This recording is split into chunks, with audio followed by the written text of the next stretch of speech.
Sam, 1925, Bay City, Texas. Let's go back there. What do you remember when you were just a little boy? I can remember 1,000 things. Well, tell me something when you were just small. All right, we lived in a very small complex. My father was a cobbler, fixed shoes, and he came through Galveston in 1913. He sent for his one brother, and my mother came over at the same time, 1919. Now, had he already known your mother then back? They were married. They had 2 kids. He had a kid and a son and my older sister. And my mother was pregnant with her. And she was born after my father got on the ship to get out. He had to leave Poland, otherwise he'd been in the Russian army. That's a 20-year hitch, I think that was, they said. So he came here about 6 years before your mom? Oh, absolutely. Yeah, 6 or 7 years. He came here and he landed in Galveston. He worked at a shoe store, old Galveston family by the name of Zen, and he had a shoe repair shop, and he worked there. As soon as he had enough money, he and another fellow from the same shtetl by the name of Laser that lived in Victoria, they got on the train. My father had 75 cents. He got off in Bay City. Morris Laser had $1.50. He got off in Victoria. Both were cobblers. They were like a second family to us. We went to Galveston to visit my aunts and uncles, or we went to Victoria to see that family. Now, you had 2 brothers and 2 sisters. My older brother was born in Poland, and my older sister was. My next 2 was delivered by the doctor that came across the street.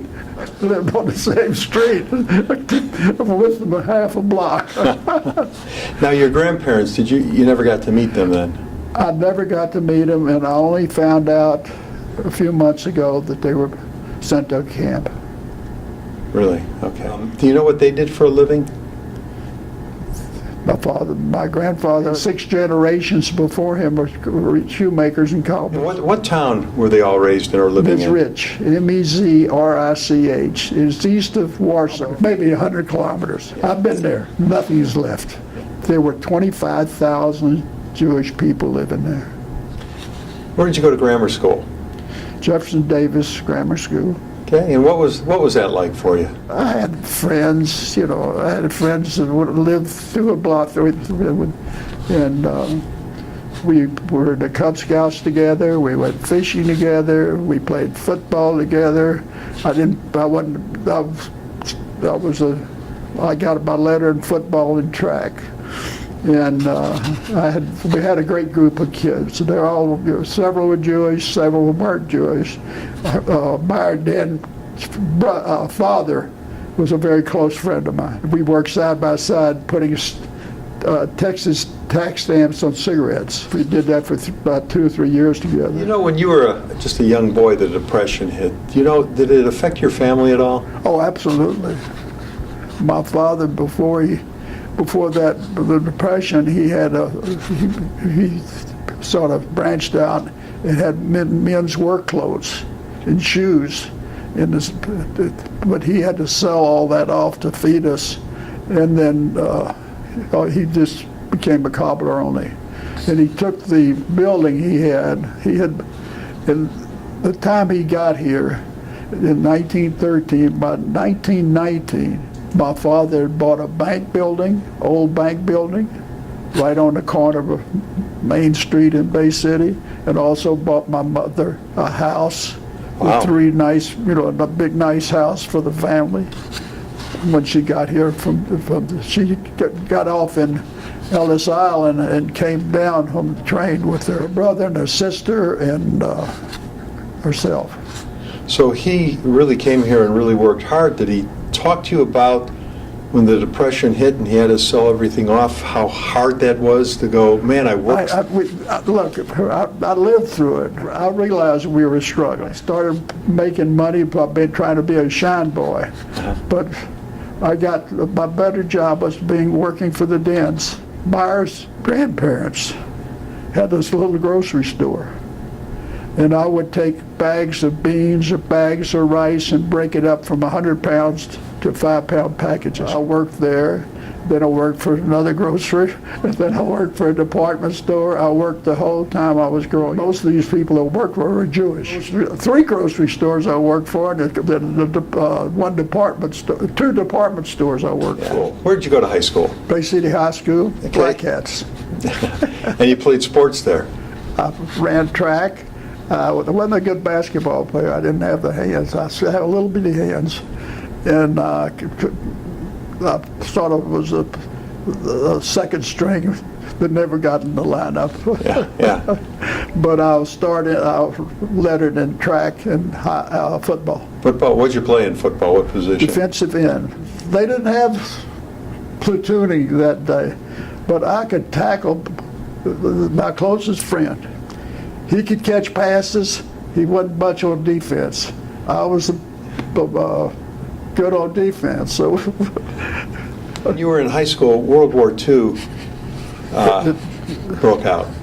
yes, Do you remember when that happened? older brother and his wife came down every Sunday that they came out. My mother put a big spread out, and we were sitting around, and we heard the radio. My sister-in-law, those dirty bastards. I've never heard her say a cuss word before or since. That changed my life right there.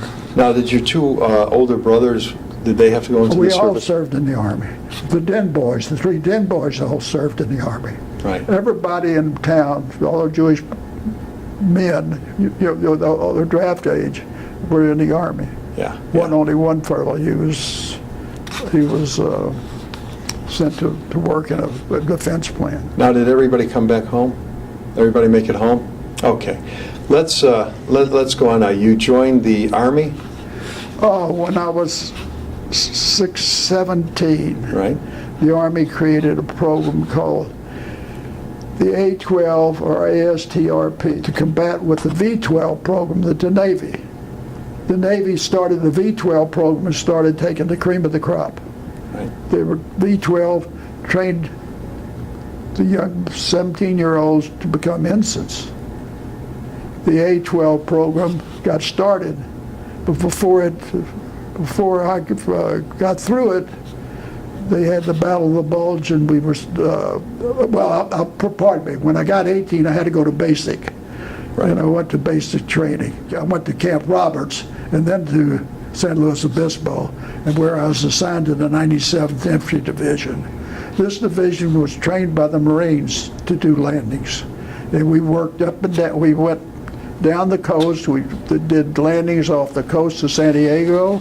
We did our final exam was landing at Camp Pendleton, and then we went up to which is Vandenberg Air Force, to Camp Cook, where we were supposed to go overseas, Right, to Japan. Okay. But it was Christmas 1944, the Battle of the Bulge, and things changed real quick like. We immediately rushed to the East Coast. Our division and our sort of a sister division rushed to Europe. We both landed within days of each other, and we went into action March the 1st, 1945. I landed in Le Havre, went through Belgium to get to the front line, right across the river from Cologne. Was there a plan for you guys, or were you just finding information out as you were going along? Well, I'm sure that the generals they were rushing us because we were just freshly trained. Around the 1st of April, we were in the line. We jumped off, and we were involved in the last big battle of the war. Our sister division was right in next to us, the 86.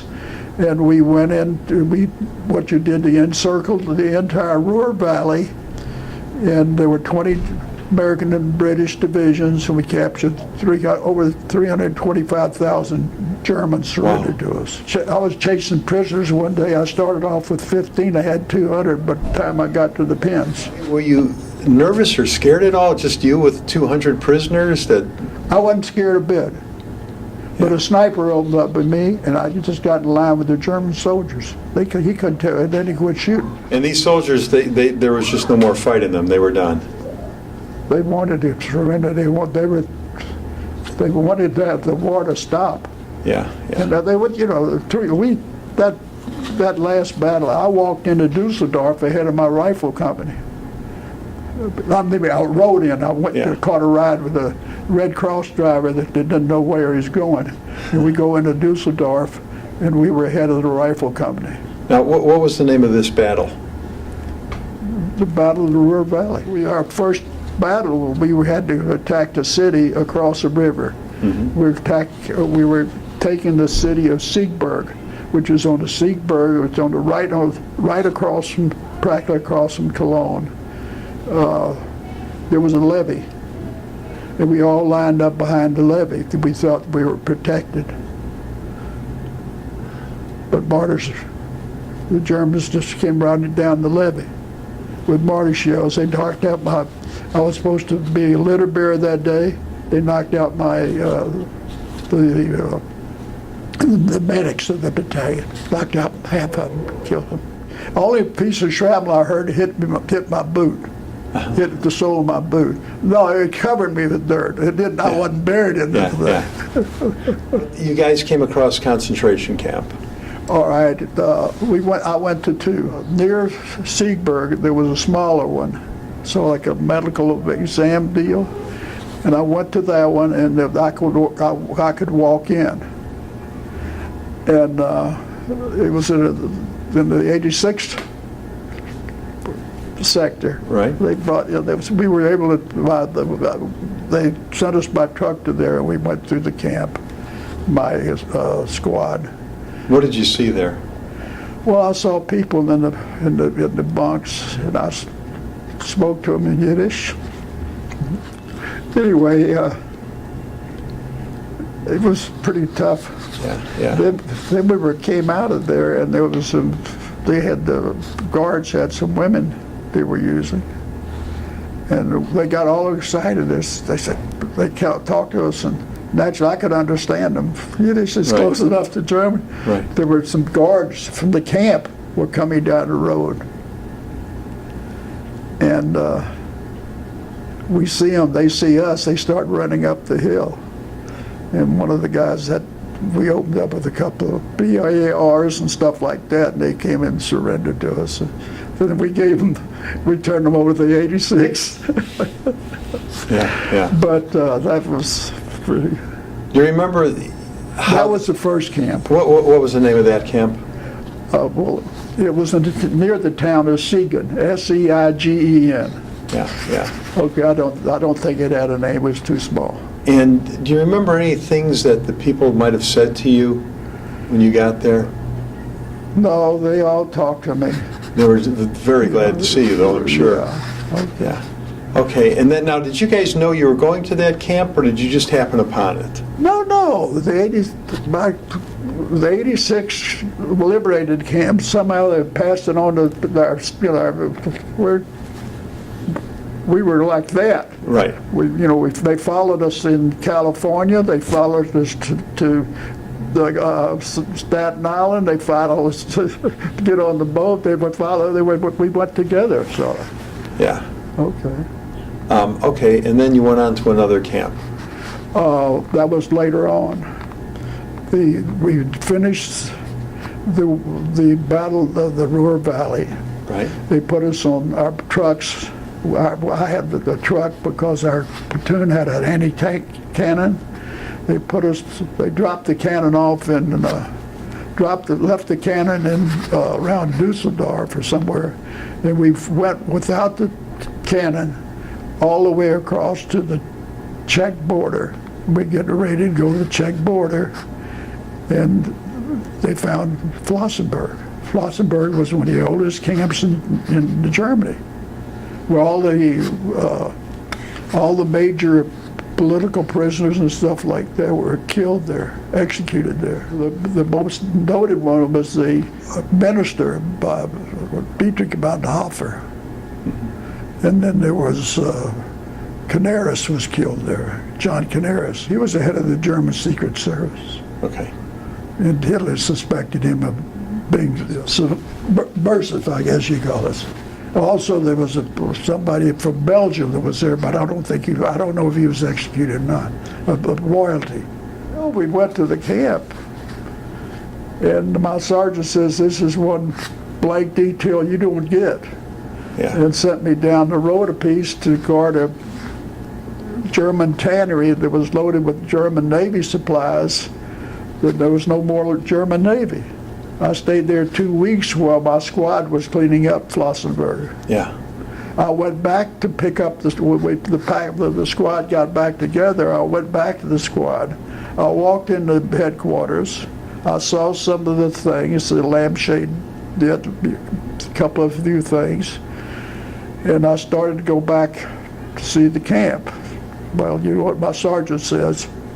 No. When a sergeant tells a private, no, you better. Yeah. So I never went into the camp. Now, in 1995, when I went to the Czech Republic, when the honors we were given by our division, I went to the camp. Years later, here in Dallas, you met and became friends with a gentleman that was in that concentration camp. Max Globin. Tell us that story. Well, I found out about Max Globin because he was leading the March of the Living Kids of Yamna to go to Poland and then to Israel. That was part of their curriculum. And I saw one of the write-ups about him that he'd been to Flossenburg. And when I went up to get a Leah, I said, Max, we have something in common, and I told him about Flossenburg, and we got together the next day, and at the end of the lunch, he took my papers, and I said, Max, where you take my papers? I knew where he was going to take them. He was the founder of the Dallas Holocaust Museum. One of them, Mike Jacobs, who just died, was the other one. Yeah. Did Max, did he remember at all about when the Americans arrived? Oh, yes, he was not in the camp. Yeah. He was on a train heading for a death camp, and the Americans or British planes knocked the train out, and he ran off in the woods. An American Jewish officer in the Signal Corps, captain or something, found him and took him under his arm, and then Max finally got to the States, and then he came to Fort Hood. He was drafted in the Army and was stationed at Fort Hood. And I guess he came to Dallas and met Frida. From Europe, they were going to send you to Japan then? We had a 30-day leave. Right. And we went to Fort Bragg, and we were coming off, we were getting some automatic carbines or something, and we got off the firing range. As we came from the firing range, they just dropped a big bomb in Japan. They got us on a train with a few days, and we're heading for Seattle. Some of the guys were jumping off the train. I wouldn't do that. No, we got to Seattle. We went out 3 days after we're leaving Seattle. The war is over. 30 days later, I landed in Japan. We stopped in Hawaii, Iwo Jima, Saipan.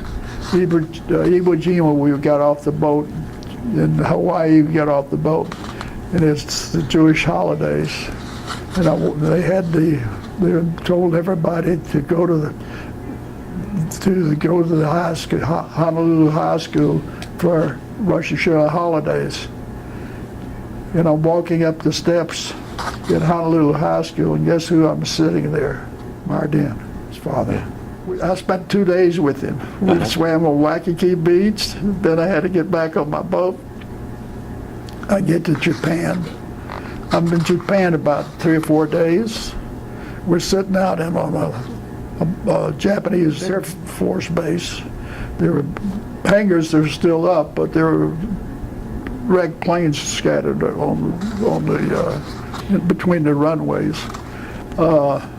I'm sitting there, we're in our tents, I'm playing bridge and somebody sticks his head and says, "Hey, Kogutt, there's an officer looking for you." And I say, "What blank did I do now?" It was my brother. Oh, wow. He was I don't know if he was an ensign or a lieutenant JG, but he was the navigator on a ship. An old cruiser from World War II. Yeah. I think the oldest ship in the Navy, or near the closest. And he says, "You don't know how lucky you were." And I says, "Why? Did you know where your landing spot was?" I said, "I don't know. Didn't know we had a landing spot. You were going to land in Tokyo Bay." Anyway, he spent about an hour with me, and he'd gotten on the train by himself with a 45 on the side, and he was the only American on the train. And he came up about 100 miles up on the train. How did the Japanese people take to you guys? That was very interesting. Anyway, he got back in the ship. But there was another story.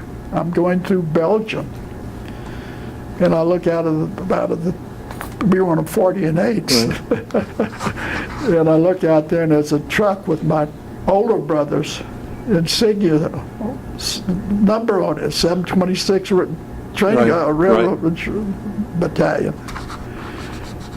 I said, "Where's Pete?" He said, "Oh, he's delivering some stuff on it with his truck." He was driving a truck at the time. I nearly ran into him. Anyway, I stayed in Japan 6 months. And I was company clerk then. I was assistant company clerk. I had taken basic training with this as a clerk typist because I could type. There was a young fellow that was a little older than I was. It was company clerk, and when I got to Japan, the sergeant says, "You're going to be the assistant company clerk." And I went to the regimental headquarters, and I stayed there writing up all the orders to send the guys back. One of us had to be at the base all the time. But I learned how to ski in Japan. Japanese people, though, were okay with you guys there? When we got there, the women were in pantaloons, which was very non-feminine, you might say. It was like sweatsuits. Right. And then pretty soon they were in kimonos. The time we left, they were in dresses. Yet everybody had friends, Japanese friends. Every time there was a group of us getting on the train, there would be 30 or 40 Japanese people telling us goodbye. I had a particular friend. He was an engineer that worked at this. We'd taken over a sort of ornament factory in this city, Fukushima, which is in the news every day practically because of the nuclear plant going up there. He took me up to the mountains where we could ski, and I mentioned it to the battalion officer that was in charge of R&R. Yeah. Pretty soon we had a special train just to take us up there and bring us back with a sack lunch, and I learned how to ski there. After a few weeks, we never had a pistol on us. We never walked around with guns or anything like that. We just blended in with the people there. Now, when did you meet Irene? Oh, she was going with one of my friends, close friend. I triple dated with her. I had a different. I was going out with somebody else, and Irene was going with my friend. He was the boy from the fellow from El Campo, which is the three major towns of our congregation. Now, was this before the war, or after? Or No, after the war? this was way after. This is 1949. Okay, so you're back from the war already. 50. Oh yeah. Did you go to school or did you go to work? I had started at the University of Texas in 43. They sent me to LSU for 4 months, to Oklahoma and A&M for 3 months, then to basic training. When I came back, finished University of Texas 1949, came to Dallas to look for a job because my brother was working here. And I couldn't find one, so I went to Galveston. And while I was at Galveston, a fellow offered me a job working in a men's store. And I was working at a men's store, and then that was in the summer of 49.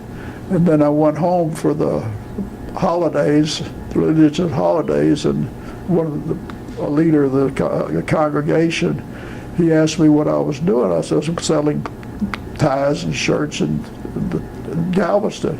He says, I got a job for you. So I came back home. I was hitching a ride or riding a bus from Bay City to Wharton each day, and then I had enough money to buy a little Studebaker, and then I had just gotten it when I got this call from some fraternity brothers.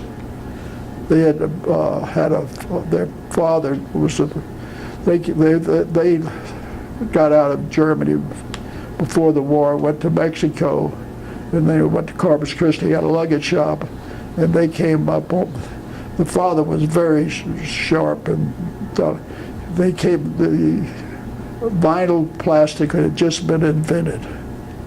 And he had a luggage store, and he wanted to have luggage covers made out of vinyl. And they sent me all over the country to measure different kinds of luggage. But he didn't know that vinyl shrunk. Oh.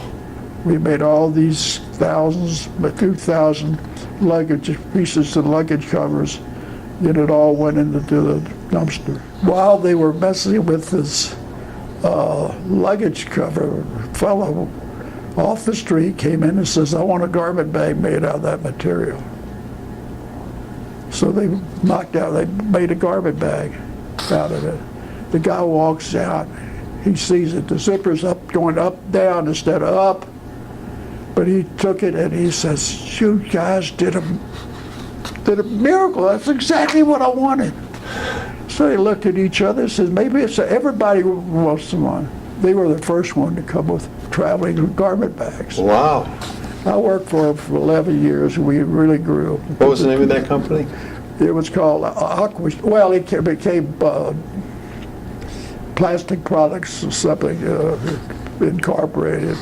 And then they bought a big raincoat. They changed it to Aqua Sheen, which is Aqua Sheen was a ladies' raincoat line, which was nationally known. But I worked for them for 11 years as a production manager. And we bought this company, Aqua Sheen, and we moved the plant from Dallas to Mount Vernon, Indiana. And I lived in Evansville and drove about 15 miles to Mount Vernon to work. And at the plant, there was an old union plant. And as production manager, I was in another war again. But after 2 years, everybody was up to stuff. And then my owners of the business took my incentive plan away.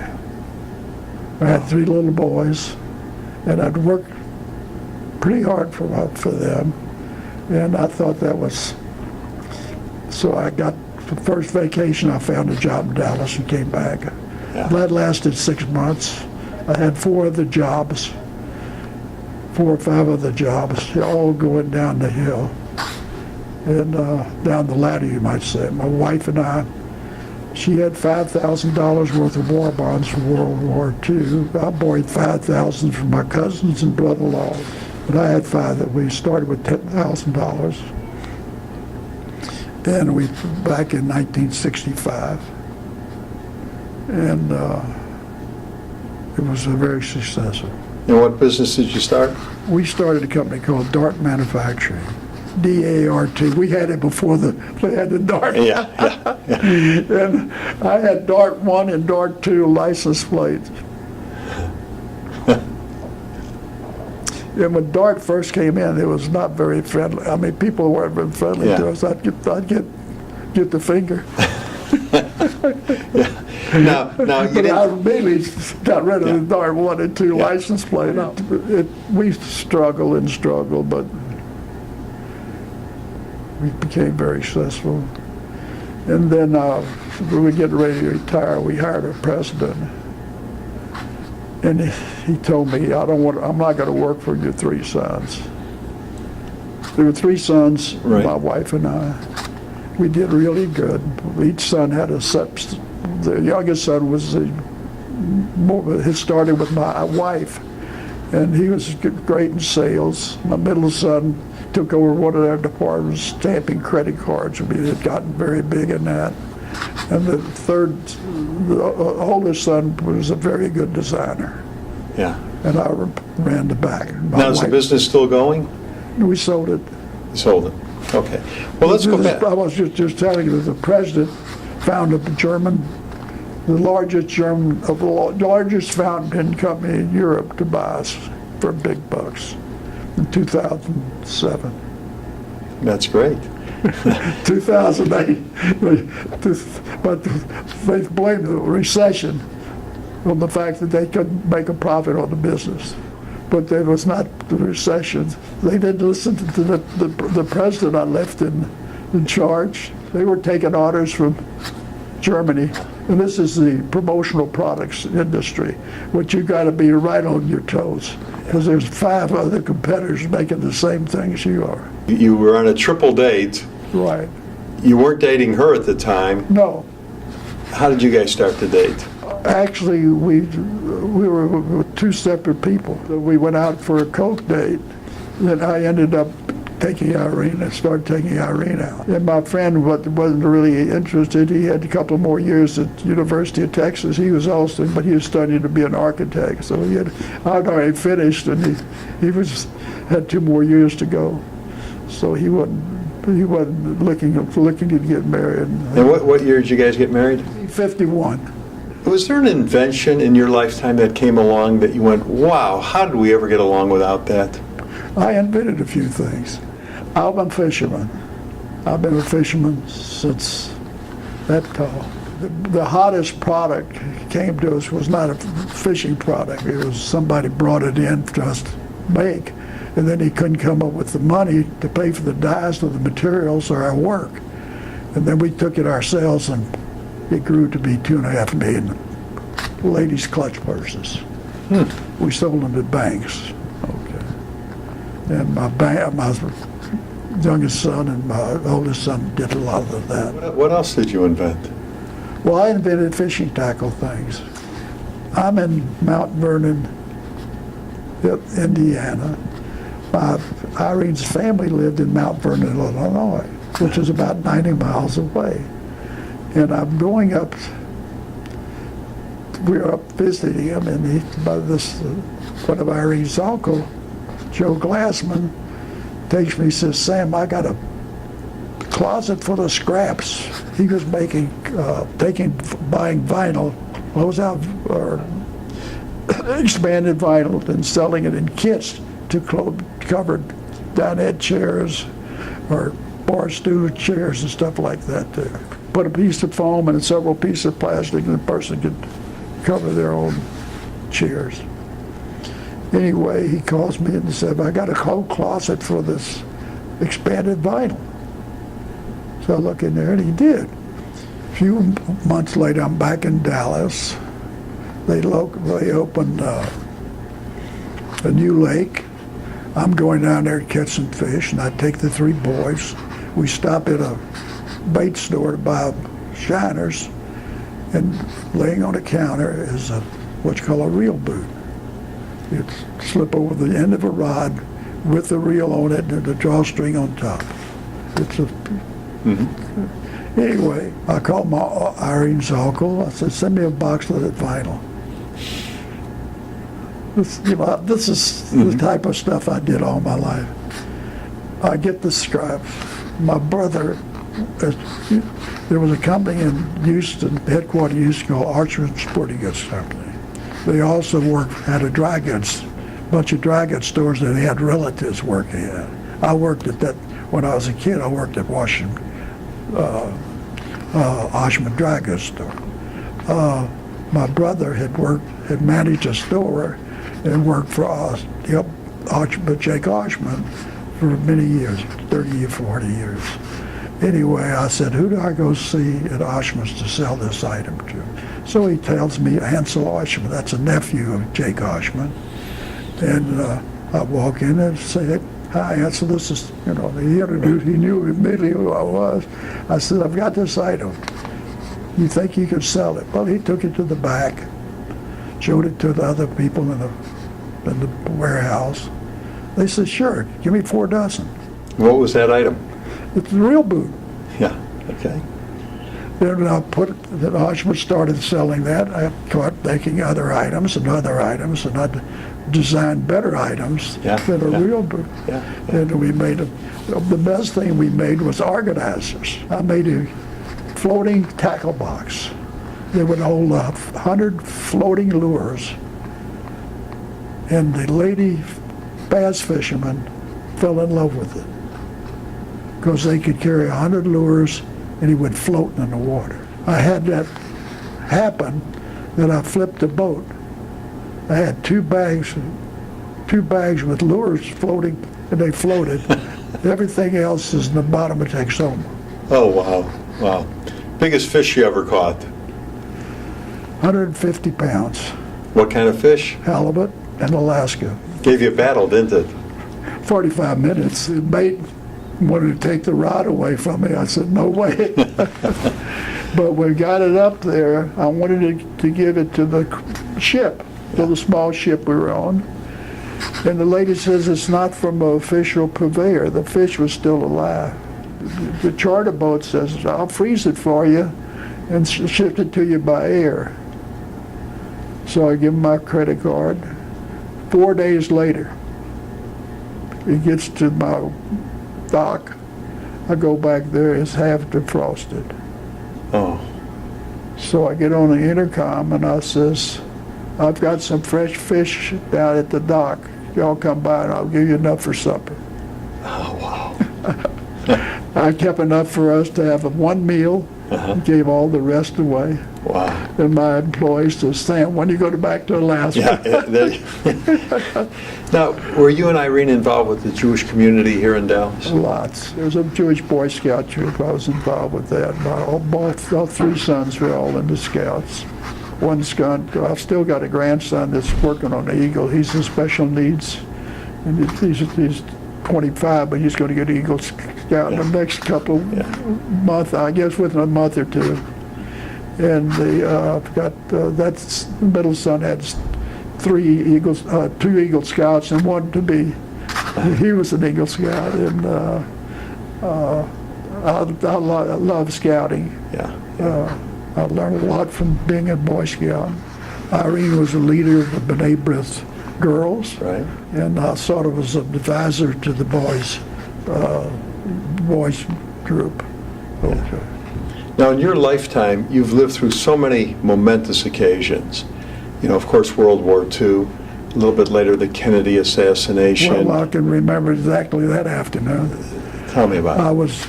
I just come back from Indiana. I was working in a zipper factory, and most of our employees was Hispanic, and some of them had gone to the parade. And all of a sudden, I come in, and this girl is crying, and all that. And she said they shot the president. That's how. I didn't find out on the radio. I found out from one of the employees. Well, you and Irene have the 3 sons, 4 grandsons, 2 great-granddaughters. Right. What advice does great-grandpa have for the next generation? In this country, you can start at 0, which I did, Right. and you can go all the way to 7 figures. Yeah. That's great. Well, you did a great job today. Thanks for doing this. Is that all? I can tell you a few more. I can tell you some fish stories. Give me one fish story. I used to go to Texoma 3 times a week. I had to cut back to 2 because the fellow I was going with changed days. He became a manager, the manager of the grill on the alley. Yeah. You know what you ever eaten there? Yeah. Okay. So He was the head chef. Now he's the manager. So you have to get up at 3:30 in the morning to go fishing.